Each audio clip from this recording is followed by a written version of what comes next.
In a world which has been around for quite a while, like Valor, there is many things that can happen and have happened.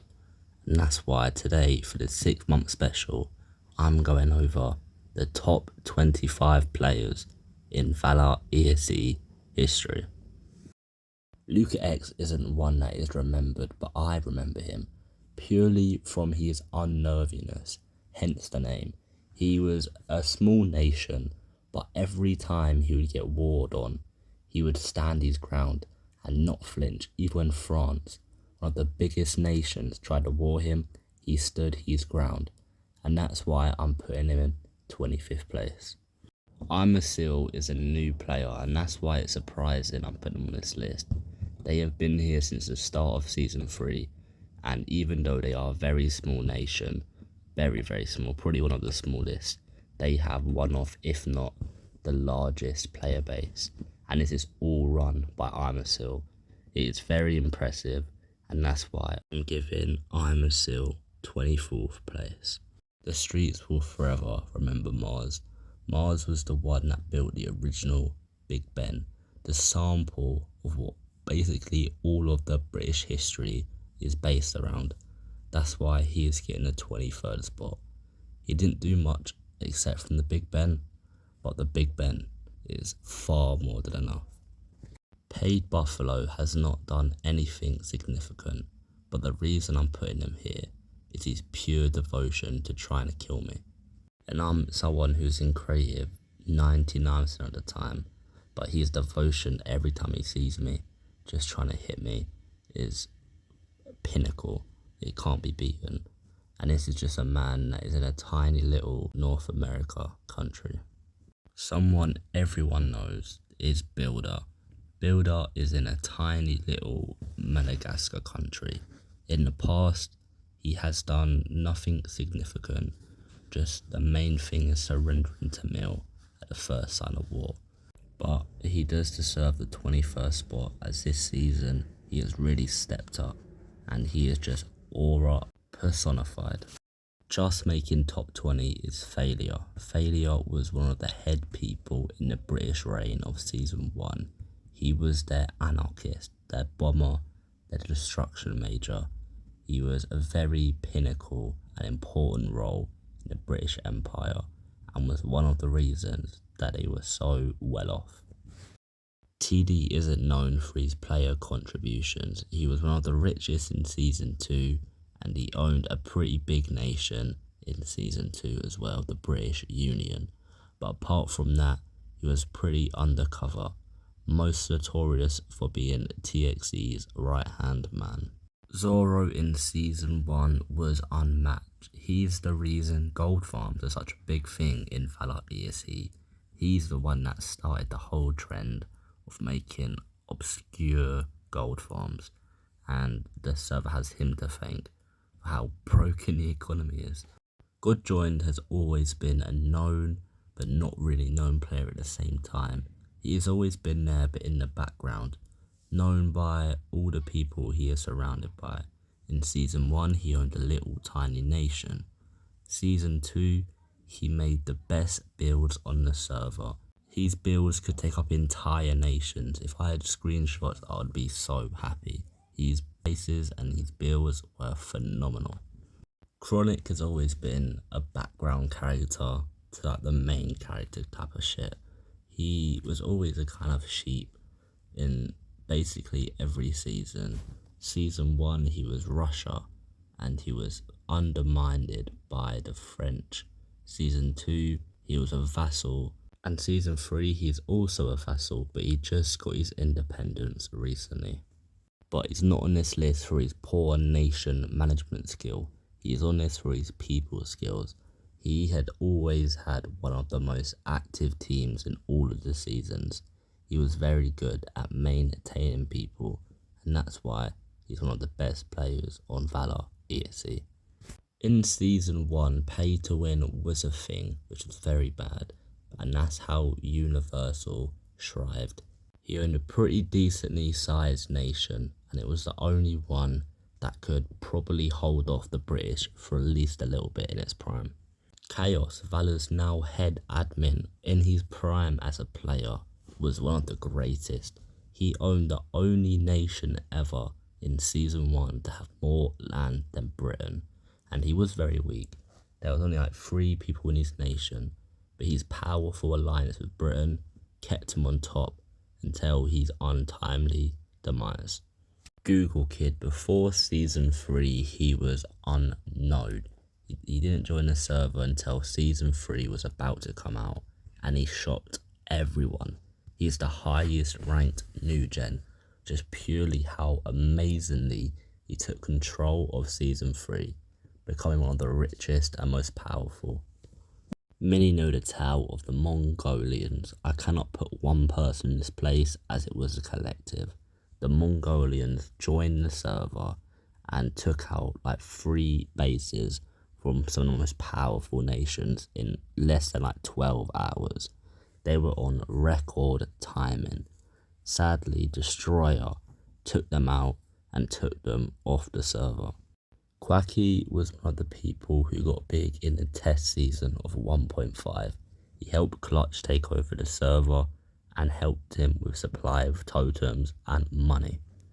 He was also one of the people that took down one of the biggest teams on the test season, and that was the Commonwealth. Destroyer has been a big name for a while. In Season 1, he took down the Mongols and part of Siberian Russia, and in Season 1.5 was his prime. He was seen as a god, someone who was unkillable, but he wasn't. One person took him down, and that was Weevil is someone who was forgotten with time as he disappeared, but in Season 1 he was the best PvPer. A mention of his name would scare the opposition into not wanting to go to war. He stopped France and the British War with just his name. He's also one of the 2 people who took down Icy. TXC is a name that wouldn't be forgotten for a long time. He was Clutch's right-hand man in the British reign of Season 1. He took over after Clutch stopped playing as a player. He controlled the test season, making the biggest team. And in Season 2, he also had the top 3 team of the server. And now in Season 3, he has a top 5 nation. He has been in control of nearly every single season, and his legend will never be forgotten.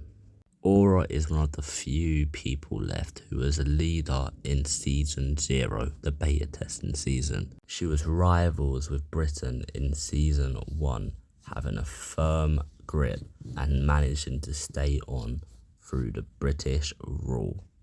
And in Season 2, she had the biggest nations under her as a vassal. Aura is one of the most spectacular players. One, because she's so lazy and everything manages to work out in her favour. Potato has always been insignificant in the nation field, but every season he has played, he has been the strongest. In Season 2, he was the strongest player by far, but didn't really do much as a player. And Season 3, even though it is just begun and he was banned for the start of it, he has already become one of, if not the richest players on the server. His legend and his story will also not be forgotten for a long time. In Season 1, Speculate was just the average run of Joe kind of guy. He didn't really do much, but in Season 1.5 is when he started to show his face a bit more. But then in Season 2, he really struck. Becoming a vassal of Aura, he ruled the Asian continent, taking over the majority of India and going on a warpath. Everyone he warred would back out instantly because he was just way too strong. He made Ireland remove themselves and vassal under the Roman Empire with just the mention of a war. Pew has to be one of the most recognised players of the old generation. Pew was notorious for being the best PvPer who ever graced the server with their presence. When Clutch decided to try to take over the server in Season 1.5, when people found out he was going to be with Pew, panic struck, and notorious, he destroyed Destroyer, the man seen as unkillable. Pew was the only one who beat him in his prime. Otbot was second only to Clutchlight. Starting Season 0, he was in control until Clutch joined the server, but even when he joined, he was massive rivals with Clutch.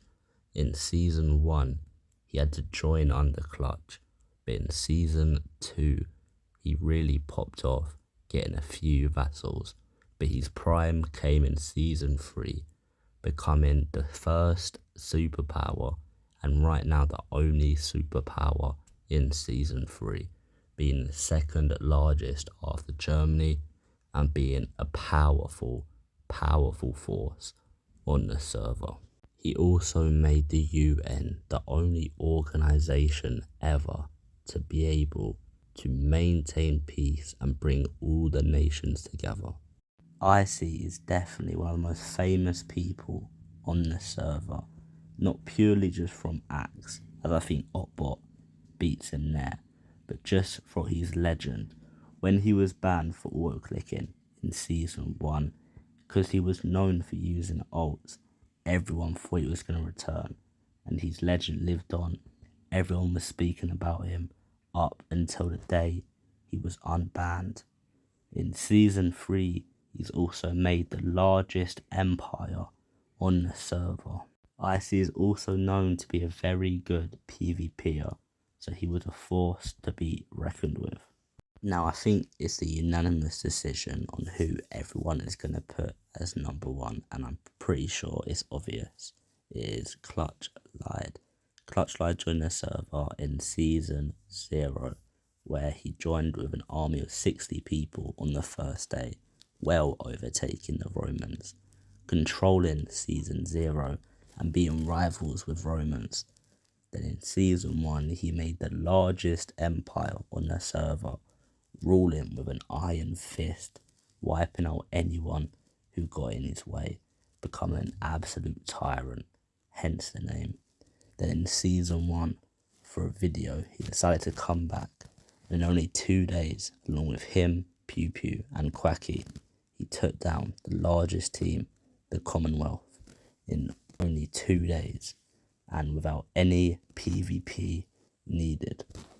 It is clear to say that Clutchlight is the best player on Valor ESC of all time.